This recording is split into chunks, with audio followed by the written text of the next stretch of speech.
परम सत्कार योग गुरु प्यारी सात संगत जी, राधा स्वामी जी। सात संगत जी, किसी ने भंडारे पर सेवा पेटी में भीड़ का फायदा उठाकर एक चिट्ठी के साथ कुछ ऐसा डाल दिया और जब सेवा पेटी खुली तो चिट्ठी पढ़कर सबके होश उड़ गए जी और बाबा जी को बड़ा एक्शन लेना पड़ गया जी। सात संगत जी, वीडियो शुरू करने से पहले एक ही विनती है जी, कमेंट में राधा स्वामी जरूर लिखा कीजिए जी। आइए अब मैं आपको किसी इंसान के द्वारा किए गए उस काम के बारे में बताती हूँ जी, जिसने सबको चक्कर में डाल दिया। सबके होश उड़ गए थे। सात संगत जी, जब बाबा जी के भंडारे होते हैं तो उस समय तो सत्संग अपनी श्रद्धा से कुछ भी सेवा डालने में देना चाहती है तो उनकी सुविधा के लिए भंडारे के बाहर, पंडाल के बाहर सेवा पेटी रखी जाती है जी। संगत बड़ी खुशी से पेटी में अपने सामर्थ्य के अनुसार सेवा डाल देती है जी। भंडारों में बहुत भीड़ हो जाती है और उस समय संगत पंडाल के जितने भी एग्जिट गेट होते हैं, हर गेट पर मिश्री के प्रसाद को दिया जाता है जी और सभी एग्जिट गेट पर सेवा पेटी का भी प्रबंध किया जाता है जी। और उस समय संगत द्वारा डाली जाने वाली सेवा को सेवादार जल्दी जल्दी किसी छड़ी से पेटी के अंदर धकेल देते हैं जी। सात संगत जी, इतनी भीड़ और इतनी जल्दबाजी में पता ही नहीं चलता कि कौन पेटी में क्या डाल रहा है। लेकिन आज आप एक ऐसी बात को सुनने जा रहे हैं कि बाबा जी को जब इस बात के बारे में बताया गया तो बाबा जी ने इतनी बड़ी बात कह दी कि सब देखकर रह गए। सात संगत जी, एक भंडारे पर डेरे पहुंची एक बूढ़ी अम्मा ने सेवा पेटी में चिट्ठी के साथ साथ कुछ ऐसा डाल दिया कि जब सेवा पेटी खुली तो उनको देखकर सेवादार चक्कर खा गए और ये बात घूमते घूमते बाबा जी तक भी पहुंच गई। और जब उस चीज को और चिट्ठी को बाबा जी को दिखाया गया तो बाबा जी ने एक एक्शन लिया और सेवादारों को बहुत बड़ी सीख देने वाली बात समझाई। जिस बूढ़ी अम्मा के बारे में मैं आपको बता रही हूँ, ये एकदम अकेली रहती है और हरियाणा के एक छोटे से शहर फतेहाबाद की रहने वाली है। अम्मा ने बड़े महाराज जी से नामदान लिया था जी और इनकी एक ही बेटी है जिसकी शादी विदेश में हो रखी है जी। पति का देहांत हुए बहुत साल हो गए और पति के देहांत के बाद बेटी और दामाद ने बहुत समझाया कि वो भी उनके साथ विदेश में ही चलकर रहे। वहां फतेहाबाद में इस उम्र में अकेले रहना ठीक नहीं होगा। तो अम्मा हर बार कह देती कि मैं अकेली कहाँ हूँ, मेरे सतगुरु हर समय मेरे साथ हैं। इसीलिए आप दोनों मेरी चिंता ना करो। और जब से मैं शादी करके यहाँ फतेहाबाद आई थी तब से लेकर आज 50 साल से भी ज्यादा हो गए हैं और मैं अपने उसी घर में रह रही हूँ। इस घर से और यहाँ की गलियों से मेरी बहुत सारी यादें जुड़ी हुई हैं जी। इसीलिए मैं आखिरी दिन तक अपने पति के घर में ही रहना चाहती हूँ। तो अम्मा की जिद पर बेटी और दामाद ने भी उन्हें बार बार विदेश चलने के लिए कहना बंद कर दिया जी।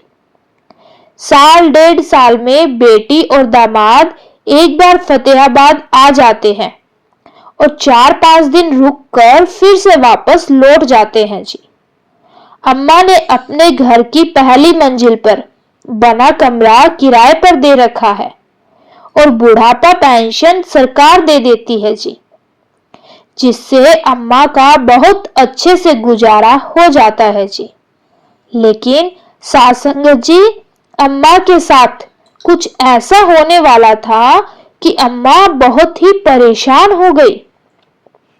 अम्मा की सरकारी पेंशन और कमरे के किराए को मिलाकर कुल आमदनी 5,000 रुपए के आसपास होती थी जी। और अम्मा 1,000 रुपए अपने खर्च के निकालकर बाकी सब घर के एक डिब्बे में जमा कर देती थी। परमार्थ में तो कहा गया है कि कमाई का 10% हिस्सा नेक कामों में लगाना चाहिए, लेकिन अम्मा ने शायद इसका उल्टा सुन लिया था। अम्मा 10% खुद रखती और 90% जमा कर लेती। अम्मा के पास जब 10-11 महीने के पैसे इकट्ठे हो गए तो अम्मा ने सारे पैसे डिब्बे में से निकाले और डेरे में भंडारे के लिए घर से निकल पड़ी।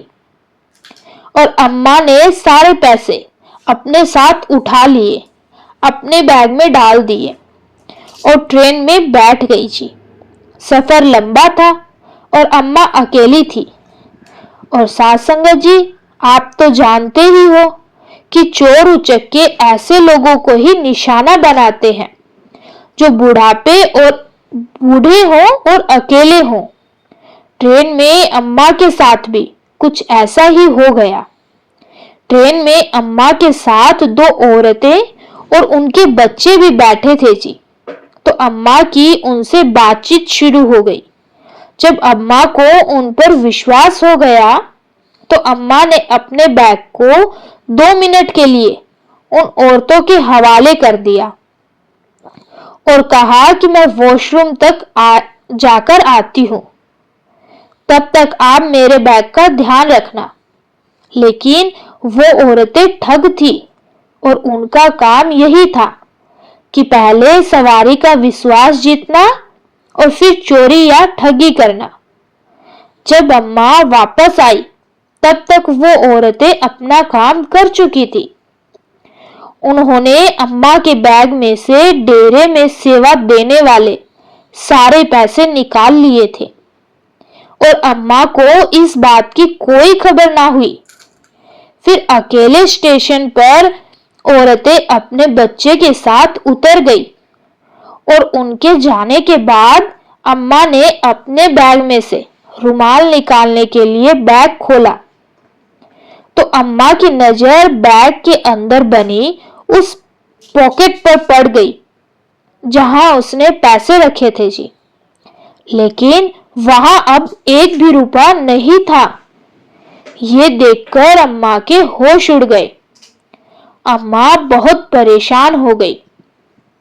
वहां ट्रेन में बैठे दूसरे लोगों को भी इस बारे में बताया, लेकिन सबने कह दिया कि हमें नहीं पता कि वो औरतें कौन थी। अम्मा अब टेंशन में आ गई और अम्मा सोचने लगी कि साल बाद गुरु घर जा रही हूं और खाली हाथ जाऊंगी तो कितनी गलत बात होगी। लेकिन अब अम्मा क्या कर सकती थी।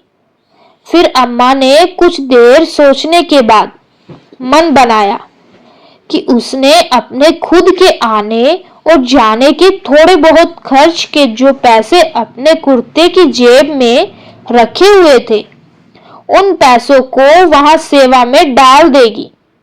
लेकिन जब अम्मा ने देखा कि वो तो सिर्फ 435 रुपए ही थे और अम्मा जो पैसे सेवा में डालने के लिए डेरे जा रही थी वो 40 से 50 हजार रुपए थे। अम्मा सोचने लगी कि कहाँ 40,000 रुपए और कहाँ ये 435 रुपए। अम्मा बड़ी ही परेशान हो रही थी, लेकिन अब अम्मा कर भी क्या सकती थी। अम्मा ने वही ट्रेन में किसी से एक कागज और पेन मांगा और कागज पर लिखा कि मेरे दीनदयाल, मेरे बाबा जी, मुझे माफ कर देना। आपके पैसे मुझसे खो गए। बुढ़ापा पेंशन के पैसे जोड़ जोड़ कर इकट्ठे किए थे, लेकिन किसी ने चोरी कर लिए। अब मेरे पास बस यही 435 रुपए बाकी है। इन्हें जरूर स्वीकार कर लेना। अम्मा ने उसी कागज में ये पैसे लपेटे और अपने कुर्ते में वापस रख लिए। सफर लंबा था तो अम्मा का बीच रास्ते में चाय पीने का मन हुआ, लेकिन अब अम्मा के पास एक भी पैसा और नहीं था और ना ही अम्मा ने यह सोचा था कि डेरे से वापस अपने घर कैसे आऊंगी, क्योंकि वापसी आने का किराया भी अब नहीं बचा था। अम्मा रोटी तो घर से लेकर आई थी और अम्मा ने रोटी निकाली और रोटी के बाद चाय पीने के मन को मारकर पानी से गुजारा कर लिया। और वहां भंडारे पर अम्मा ने बाबा जी के दर्शन किए और पंडाल से बाहर जाते समय कागज में लिपटे 435 रुपए को कागज सहित सेवा पेटी में डाल दिया और पंडाल से बाहर आकर एक साइड में आराम करने लगी। अम्मा जब भी डेरे जाती थी तो 4-5 दिन वहां रुकती थी और जितनी अम्मा से हो पाती थी उतनी सेवा भी करती थी। इधर जब भंडारे के बाद सेवादारों ने सेवा पेटियां खोली तो बहुत सारे सेवा में आए पैसे की गिनती करने लगे और जब एक सेवादार गिनती कर रहा था तो उनके हाथ में कागज में लिपटे वही पैसे आए। उन्होंने कागज खोला तो उसमें 100 के 4 नोट, 10 के 3 नोट और 5 का एक सिक्का था। सेवादार की नजर उस कागज पर पड़ी। सेवादार ने देखा कि उस पर कुछ लिखा हुआ है। सेवादार ने जब उसको पढ़ा तो सेवादार की आंखें भर आई और दूसरे सेवादारों को जब दिखाया गया तो सब उस कागज को पढ़कर हैरान हो रहे थे। सब सोच रहे थे कि सेवा डालने का ऐसा भाव हमने कभी नहीं देखा। जब ये बात बाबा जी तक पहुंची तो बाबा जी ने उन 335 रुपयों को हाथ में लेकर एक बहुत बड़ी बात कही। बाबा जी कहने लगे कि बड़े महाराज जी के समय में एक बुजुर्ग अम्मा ने 1 रुपया अर्पित किया था और महाराज जी ने उस समय कहा था कि इन सारे पैसों में से सबसे ज्यादा मुझे इस 1 रुपये की जरूरत है, क्योंकि इस 1 रुपये में डालने वाले में सेवा डालने का वो भाव छुपा हुआ है जो हर किसी में नहीं होता। बाबा जी ने कहा, मालिक को संगत के पैसे से नहीं, संगत के भाव से खुशी मिलती है। बाबा जी अब इतना तो जान चुके थे कि जिस बीवी ने 335 रुपए सेवा में डाल दिए हैं तो उस अम्मा के पास अपने घर वापस जाने तक के भी पैसे अब नहीं बचे होंगे।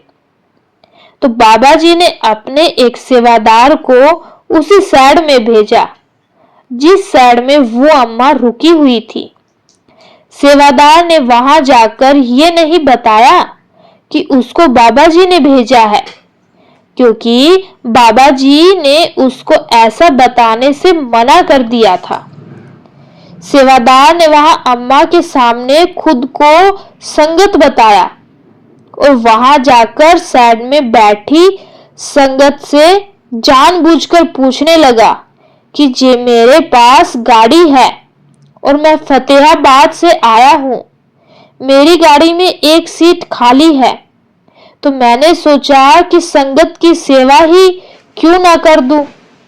अगर संगत में से कोई अकेला है और फतेहाबाद जाना चाहता है तो मैं कल सुबह गाड़ी लेकर यहां से निकलूंगा। तो अम्मा ने ये आवाज सुनी तो अम्मा ने उस सेवादार को अपने पास आने को कहा। अम्मा कहने लगी कि बेटा, मैं भी फतेहाबाद से ही आई हूं। सेवादार तो पहले से ही जानता था, क्योंकि बाबा जी ने उसको पहले ही बता दिया था। और सेवादार अगर सीधा उस अम्मा के पास जाता तो अम्मा को हैरानी हो जाती कि इसको कैसे पता कि मैं फतेहाबाद से आई हूं।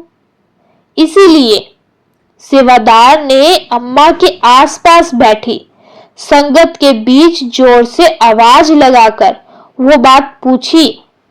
तो अम्मा कहने लगी कि मैं तेरे साथ चल पड़ूंगी।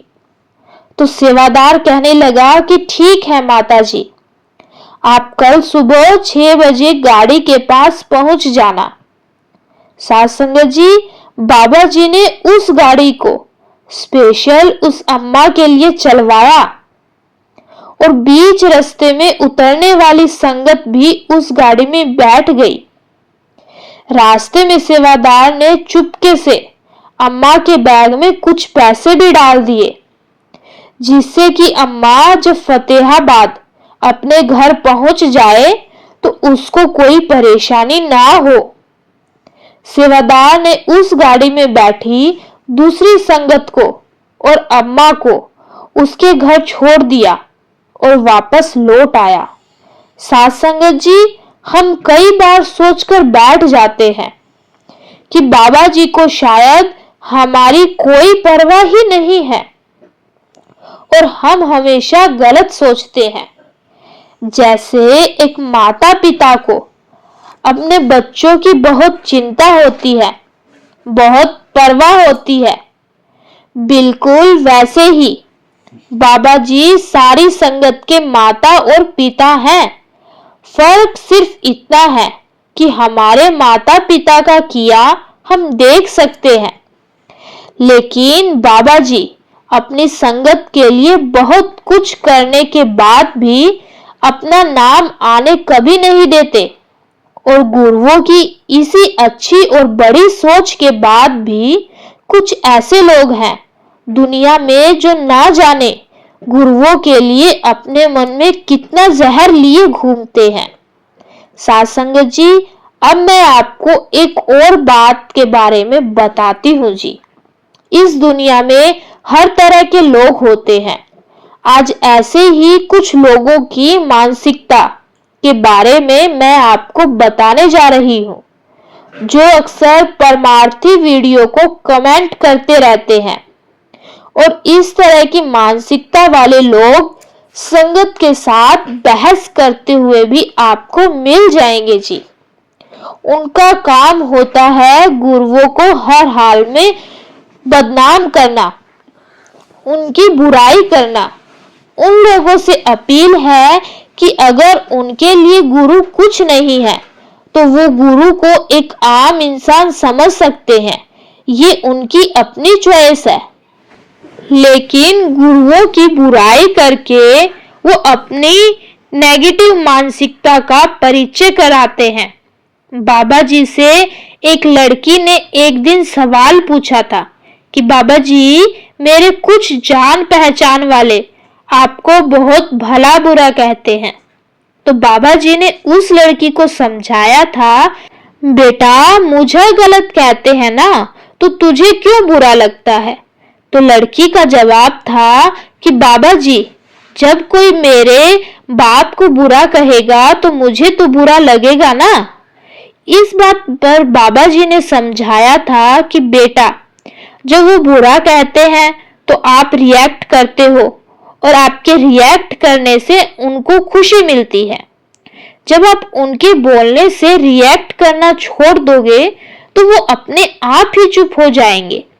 साथ संगत जी, कुछ महीने पहले तक जब कोई बाबा जी के बारे में लिखता था तो मुझे भी बुरा लगता था, लेकिन बाबा जी के इस जवाब को सुनकर मैंने ऐसे लोगों के कमेंट को इग्नोर करना शुरू कर दिया, क्योंकि ऐसे लोगों का जवाब देकर हम खुद अपने ऊपर कर्म का बोझ बढ़ा लेते हैं।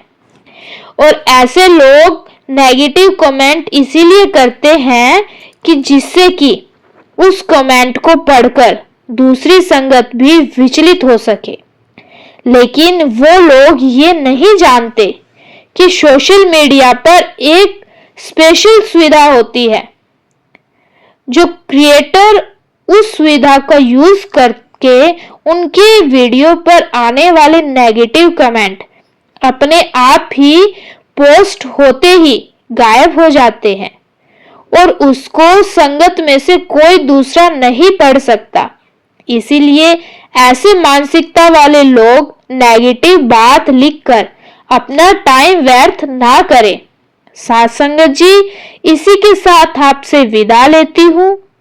फिर से विनती है जी, कमेंट में राधा स्वामी लिखना मत भूले जी, और संगत के अपने इस चैनल को सब्सक्राइब करके इस चैनल का एक हिस्सा जरूर बने जी। गुरु प्यारी साथ संगत जी, राधा स्वामी जी।